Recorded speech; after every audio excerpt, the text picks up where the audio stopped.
오늘 전도서 7장 8절 14절의 말씀을 가지고 다 같이 한번 고백해 봅시다. 고난에는 반드시 하나님의 뜻이 있습니다. 고난에는 반드시 하나님의 뜻이 있습니다. 그런 말씀의 제목과 함께 은혜를 나누고자 합니다. 요즘 2026년도 월드컵이 미국, 카나다, 멕시코 세 나라가 주관해서 월드컵이 열리고 있어요. 우리가 지난 주간에 우리가 체코를 2대1로 이겨서 온 백성들이, 온 민족들이 우리 기뻐하고 또 영광을 돌리고 있습니다. 그런데 미국에서는 가장 운동 경기 중에 최고의 운동기가 뭐냐면 슈퍼볼, 오늘 우리로 말하면 럭비 같은 그런 놈인데 그 최고의 그 나라의 운동 경기의 탑 클래스죠. 오래전 얘기지만 미국 슈퍼볼의 제40회에서 MVP 최고의 우수 선수로 명명되었던 하인 슈어드라는 그런 사람이 있습니다. 이 사람은 어머니가 한국 사람이고 아버지는 흑인이에요. 혼혈이죠.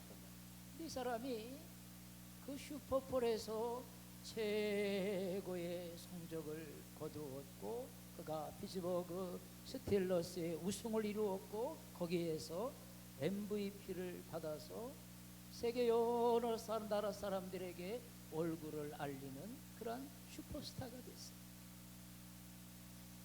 그는 그에게 여러 가지 좌우명들이 있었고 또 우리에게 전해지는 그 수많은 말들 가운데 그는 이런 말을 했습니다.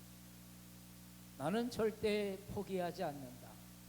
포기하는 것은 내 사전에 없다.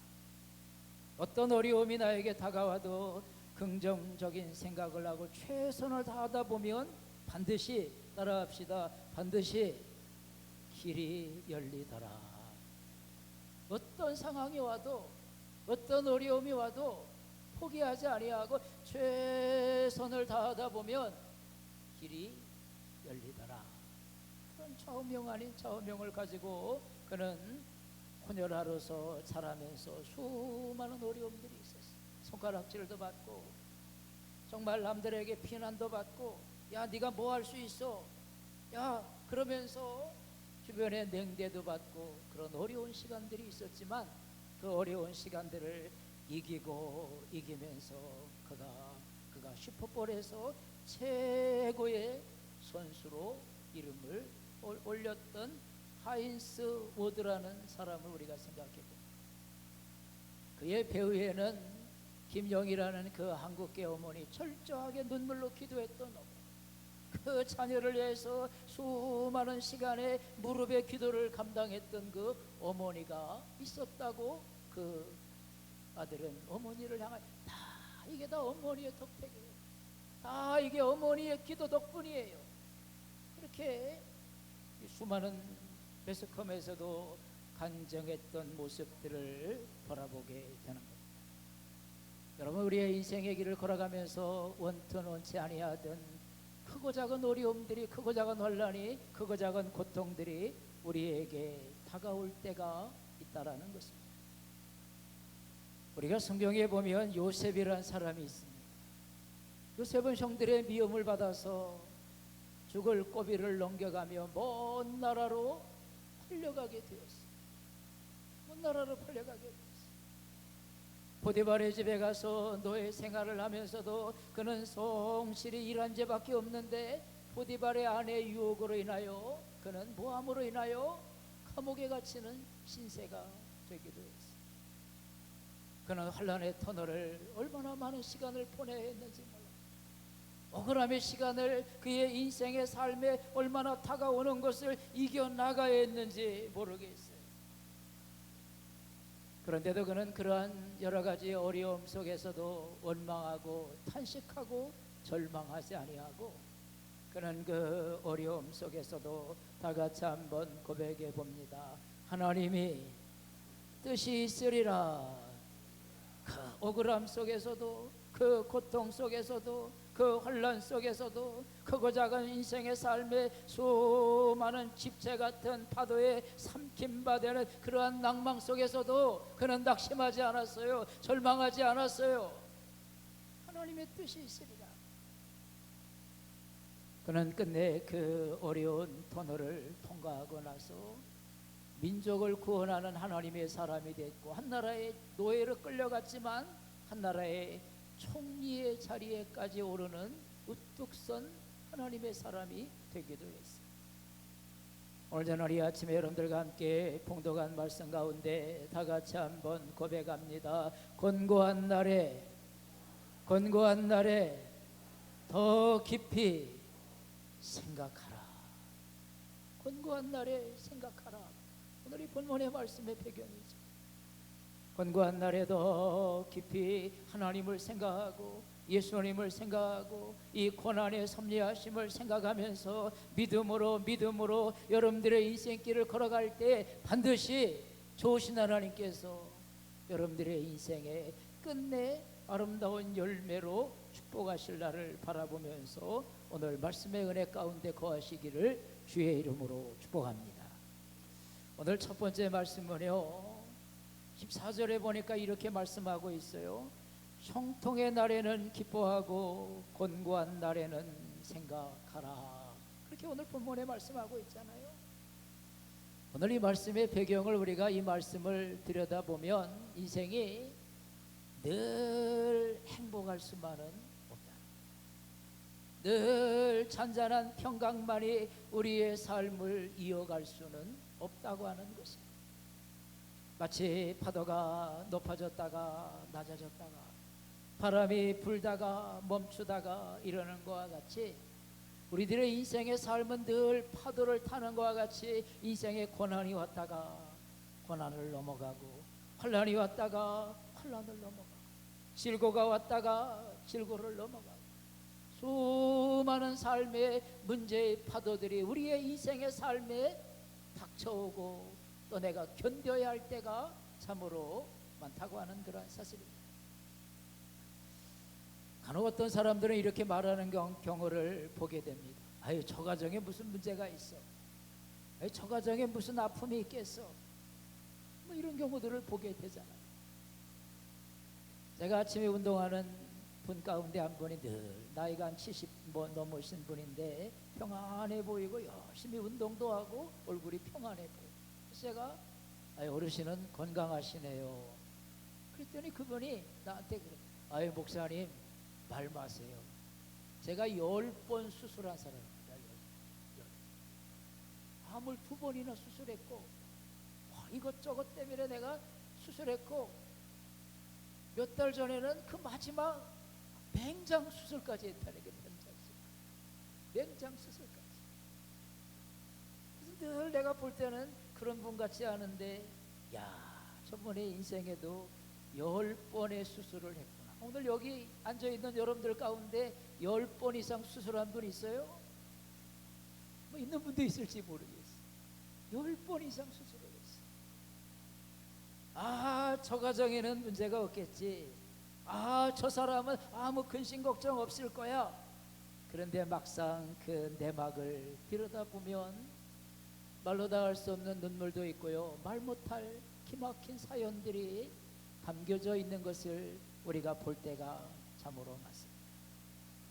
여러분, 우리의 인생은 누구나 다 크고 작은 아픔을 극복하면서 살아간다고 하는 그런 사실입니다. 오늘 여기서 본문의 말씀에 생각하라 라고 하는 히브리적인 어떤 그러한 헬라적인 의미를 한번 생각해 보면 그 뜻은 이렇습니다. 보다, 바라보다, 관찰하다, 깨닫다, 통찰하다.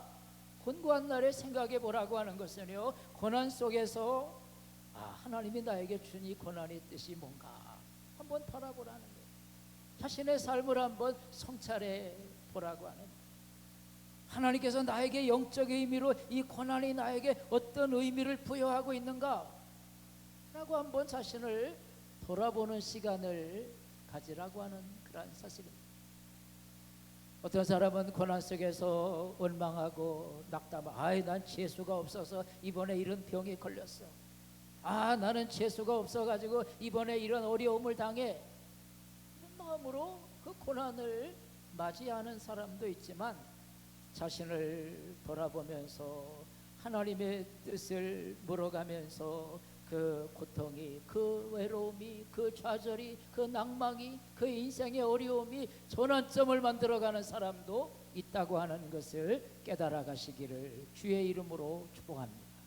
고난이 와도요, 아픔이 와도요, 억울한 일이 와도요, 답답한 일이 와도요, 야 하나님이 나에게 한번 풀어보라고 준 숙제구나, 아 이거 한번 내가 견뎌보라고 준 하나의 고통이구나 라고 생각하면서 이겨나가는 그런 하나님의 사람으로 담대함으로 승리의 길을 걸어가는 여러분들이 되기를 주의 이름으로 축복합니다. 우리가 두 번째 말씀을 한번 생각해 보면요, 성경이 이렇게 말하고 있어요. 곤고한 날에는, 따라합시다. 곤고한 날에는 생각하라. 곤고한 날에 생각하라. 곤고한 날. 아마 다시 거슬러 올라가는 말씀이지만, 곤고한 날이라는 게 어떤 말이겠어요? 시련을 당하는 날, 뜻하지 않는 그런 어려움이 나에게 닥쳐온 날, 때론 여러 가지 인생의 삶에 넘어야 될 수많은 난간들 앞에서 어찌할 바를 몰라 두려워하고, 어찌할 바를 몰라 안절부절하고, 어찌할 바를 몰라 낙심하고 있는 날, 곤고한 날이죠. 그 날이 곤고한 날이죠. 그런 날에는 생각해보라는 거예요. 우리가 로마서 7장 21절에 사도 바울은요, 자기의 삶을 뒤돌아보면서 이런 말을 했더라. 오라 나는 곤고한 사람이다. 그가 그렇게 수많은 영적인 체험을 갖고 하늘나라의 비밀의 은혜를 깨닫고, 그가 능력 있는 자가 되어서 그가 안수하며 병든 자가 낫고, 그가 기도하며 기적이 일어나고 수많은 역사를 일으키는 그 사도 바울의 고백 가운데, 아 오라 나는 곤고한 사람이로다, 그렇게 자신을 돌아보고 있다는 거예요. 사람은 다 누구나 어려운 일이 일어나면 불평합니다, 낙심합니다, 절망합니다, 체념합니다. 때론 남을 원망하기도 하고요, 남을 비난하기도 하고요, 그리고 그의 인생의 그 모든 그 어려움이 주저앉게 만들고요, 낭망하게 만들어서 하나님이 어디 있어? 그런 마음을 가질 때도 있는가 모르겠어요. 잠언 24장 10절의 말씀해 보니까, 내가 만일 환난 날에 낙담하면 내 힘의 미약함을 보이리라. 낙담하면 넘어지는 거예요. 낙담하면 쓰러지는 거예요. 낙담하면 망하는 거예요.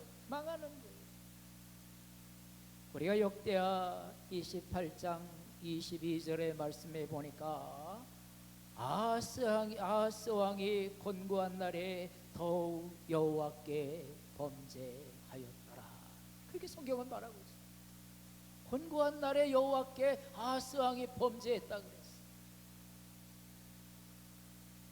자기가 인생의 삶에 믿음의 길을 걸어가던 이 아하스에게 오늘 그의 인생에 환난이 닥쳤을 때, 하나님 제가 잘못했습니다. 하나님의 뜻이 무엇이죠?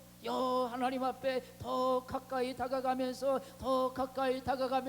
믿음으로 나아가야 되는데, 곤고한 날에 하나님을 떠나고 그가 잡신이나 이방신에게 절하면서 도와달라고 하는 어리석음을 범하고 말았다고 역대하 28장 23절에 그의 인생을 말하고 있습니다. 곤고한 날에 범죄하였더라. 곤고한 날에 하나님을 떠났더라. 곤고한 날에 여호와를 멀리했더라. 망하는 인생이 되어버리고 말았다는 거예요. 사랑하는 성도 여러분들이, 오늘 우리는 인생의 삶을 살아가면서 크고 작은 어려움 속에, 혼란 속에서도 하나님 떠나지 아니하고 더 가까이 그 어려움을 수고하고 무거운 짐진 자들아 다 내게로 오라. 내가 너희를 쉬게 하리라. 할렐루야. 하나님께 맡기고 나아가라. 우리가 마태복음 26장에 보면 겟세마네 동산에 예수님이 이제 십자가를 얼마 앞두고 제자들과 함께 있었을 때 군사들이 와서 예수님을 체포했어요. 그럴 때 의협심이 많고 용기가 있는 베드로가 예수님을 잡으려고 했던 말구의 종을 길을 칼로 잘랐어요. 예수님 만지지 마라, 예수님 건드리지 마라. 얼마나 충성스러운 일꾼이, 어떻게 보면 사면 예수님을 지켜준 사람이죠. 어떻게 보면 내 예수님이 베드로 보고 야, 너 잘했다.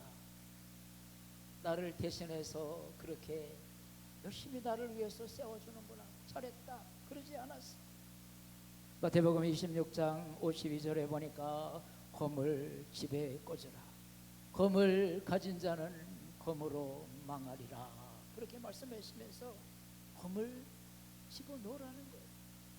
오늘 우리가 인생의 삶을 살아가면서 곤고한 날, 때로는 인생의 시련의 날, 감정적으로 문제를 해결하려고 할 때가, 문제 속에 그 문제를 들여다보고 해결의 열쇠를 찾으려고 하는 게 아니라 그 문제 속에 그 아픔을 들여다보면서 하나님을 생각하고 하나님의 도움을 구하는 자가 아니라 급한 마음으로, 감정으로 그 문제를 더 크게 깨트려 버리는 어리석음을 범할 때가 참으로 많다는 거예요. 전도서 7장 9절은 이렇게 말합니다. 급한 마음으로 너를 바라지 말라. 너는 우매자의 품에 머무는 것이니라. 그렇게 생각 말씀했어요.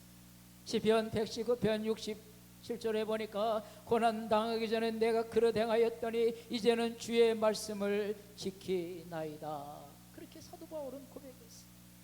시편 119편 71절에 보니까 고난 당하는 것이 내게 유익이라 이로 인하여 내가 주의 일을 배우게 되었나이다. 그렇게 말씀해주고 있고, 시편 77편 12절에 보니까 주의 행사를 깊이 생각하라. 그렇게 말씀했어요.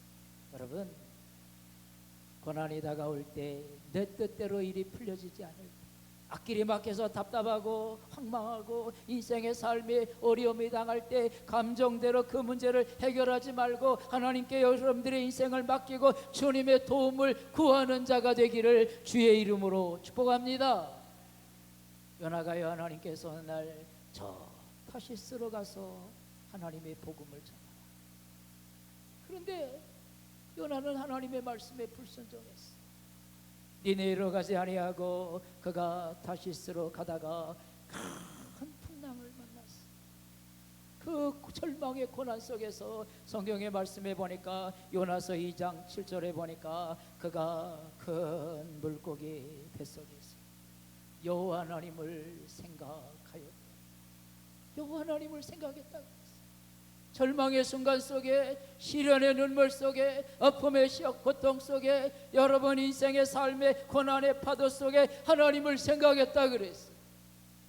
그때 하나님이 요나를 긍휼히 여기시고 그를 토해내서 니느웨에 가서 하나님의 복음을 전하는 사람으로 축복해 줬어요. 여러분, 우리가 고난당할 때, 환난당할 때, 인생의 삶에 어려움 당할 때 하나님을 생각하는 사람은요 살 길이 열려요. 인생의 어려움 당할 때 하나님을 찾는 자는요 피할 길을 주세요. 인생의 고통 속에 있을 때 하나님께 부르짖으면 응답과 기적이 일어나요. 할렐루야. 하나님의 도움을 구하는 자에게, 하나님을 도움을 구하는 자에게. 마지막의 말씀입니다. 다 같이 한번 따라합시다. 약할 때에 강함이라.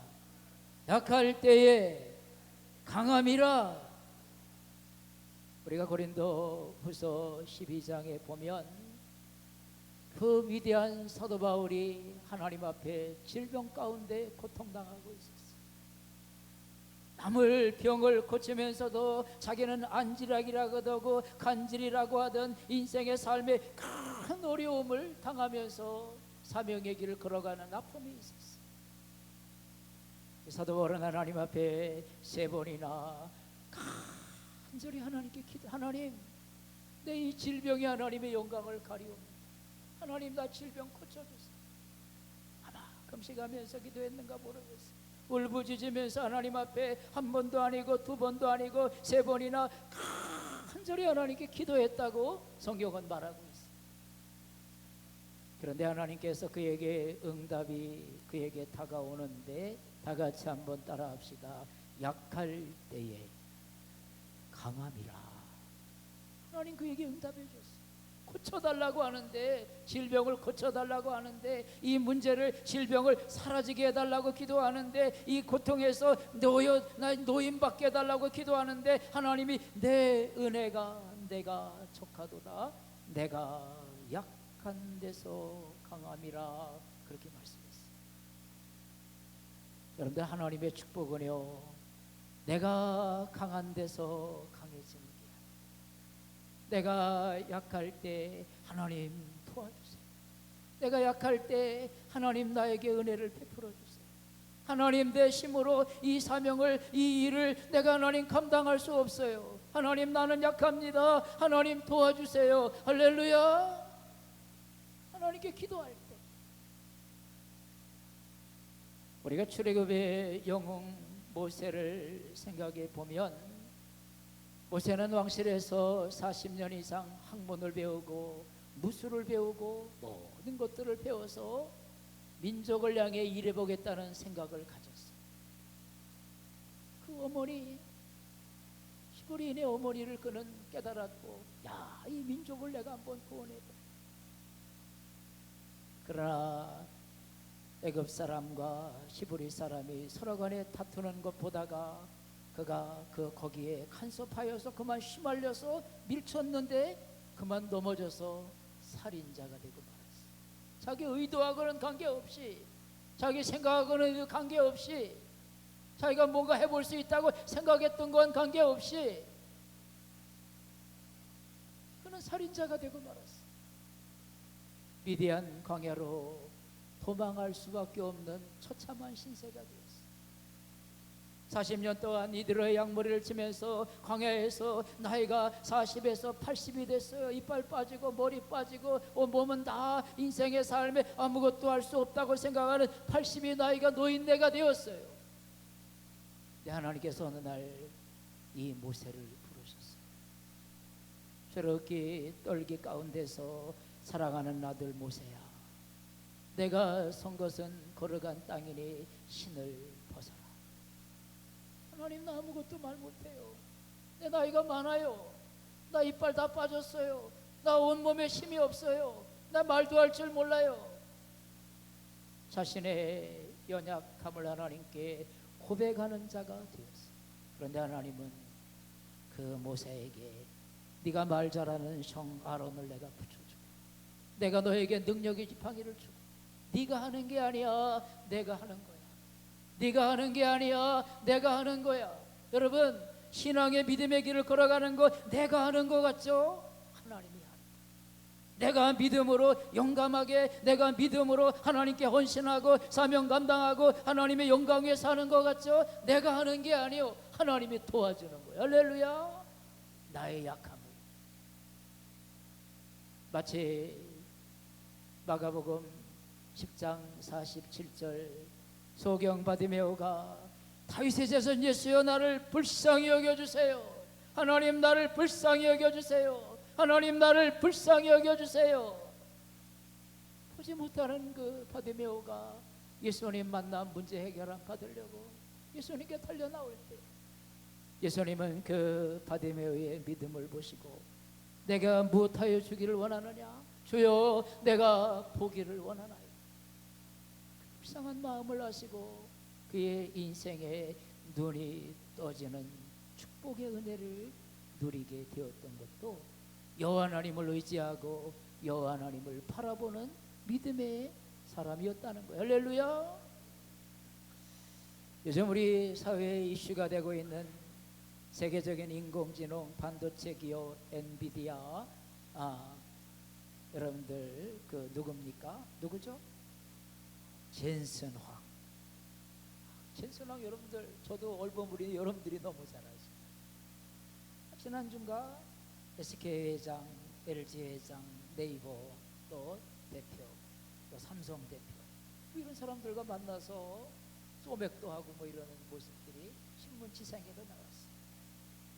여러분들, 이 사람이 세계적인 부자입니다. 이 사람의 재산이 100조라 그러죠. 100조. 감이 안 오죠? 1조도 여러분들 감이 안 오는데 100조에 100조, 100조. 이 사람의 삶을 한번 뒤돌아보면 대만 사람입니다. 이 사람은 대만 사람. 9살 때 미국으로 이민했어요. 어찌 보면 가난한 가정이죠. 어떻게 보면 수많은 어려움들이 그에게 많았어요. 그의 어려 가운데 몇 가지를 한번 살펴보면, 따라합시다. 성공하려면 반드시 고생해야 합니다.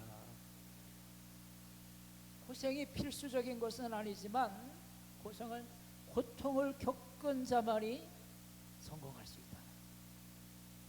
고통을 이겨낸 자만이 성공할 수 있다. 그는 이런 말을 했어요. 이 한 가지만 기억하세요.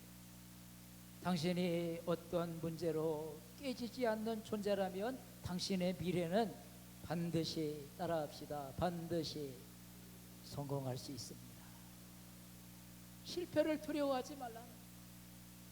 그가 와서 여러분들 접시 닦기도 해보고 수많은 인생의 삶의 어려움들이 그의 인생에 얼마나 많았는지 몰라요. 수많은 실패가 그에게 다가왔을 때마다 그는 뒤돌아서지 않았고 낙담하지 않았고 분명한 목표를 향해서 그 고통이 반드시 내 인생의 미래의 꿈을 이뤄가리라. 실패를 두려워하지 않았다는 거예요. 넘어지는 걸 두려워하지 않았다는 거예요. 좌절을 두려워하지 않았다는 거예요. 그의 인생에도 수많은 인간관계 속에서도 어려움이 있었고 또 작은 문제 때문에 어려움을 겪기도 하고, 때론 그가 90년대 초반에는 한국의 용산 그 전자상가에 가서 돌아다니면서 명함을 주면서 이 제품 한번 써보세요 라고 하는 어려운 시간들도 있었다. 그런데 그는 그 고통을 이겨나갔어요. 그 고통 속에서 낙담하지 않았어요. 그 고통 속에서 좌절하지 않았어요. 그 고통 속에서 안주하지 않았어요. 여러분, 그 고난이 축복인 것을 깨달아가는 여러분들이 되기를 주의 이름으로 축원합니다. 믿음의 삶에도 고난이 와요. 믿음의 삶에도 환난이 와요. 믿음의 삶에도 어려움이 와요. 그런 날에 생각하고, 기뻐하는 날에는 감사하고, 곤고한 날에는 생각하고 하나님께 여러분들의 인생을 맡기고 믿음의 길을 걸어가는 용사들이 되어지기를 주의 이름으로 축원합니다. 기도합니다. 내 형제들아, 너희가 여러 가지 시험을 만나거든 온전히 기쁘게 여기라. 이는 너희 믿음이 인내를 만들어내는 줄 알미라. 인내를 온전히 이루라. 이는 너희로 온전하고 구비하여 조금도 부족함이 없게 하리로다. 말씀했던 주님, 야고는 고통 가운데도 잘 인내하라고, 시험 가운데도 잘 인내하라고, 때로는 인생에 우리에게 원ton 원치 아니하던 오는 시험의 파도 속에서도 뒤로 물러가지 아니하고 하나님을 깊이 생각하면서 주님께 우리들의 인생의 연약함을 고백하면서 십자가 앞에 우리들의 모든 문제를 내려놓고 구하고 찾고 두드릴 때 반드시 예수의 이름으로 열려지는 은혜를 경험하는 우리 모두가 되게 하여 주옵소서. 오늘 우리들의 인생길 속에서도 원치 아니하게 아픔 속에서, 때론 시련 속에서, 역경 속에서, 눈물 속에서 신음하는 자들이 있습니까? 오늘 이 시간 주님 우리에게 찾아오시고 우리가 믿음으로 하나님께 우리의 모든 문제 다 십자가 앞에 내려놓고 주의 도움을 구하며, 다윗의 자손 예수여, 나를 불쌍히 여기소서. 하나님을 찾았던 바디메오 같이 하나님 앞에 나올 때 문제 해결 안 받고 은혜 속에서 강건해지고 말씀 속에서 세심을 얻고 하나님의 공급하는 권능으로 우리의 승리의 길을 걸어가는 성민의 모든 교우들 되게 하여 주시옵소서. 예수님의 이름으로 감사 축복하며 기도합니다. 아멘.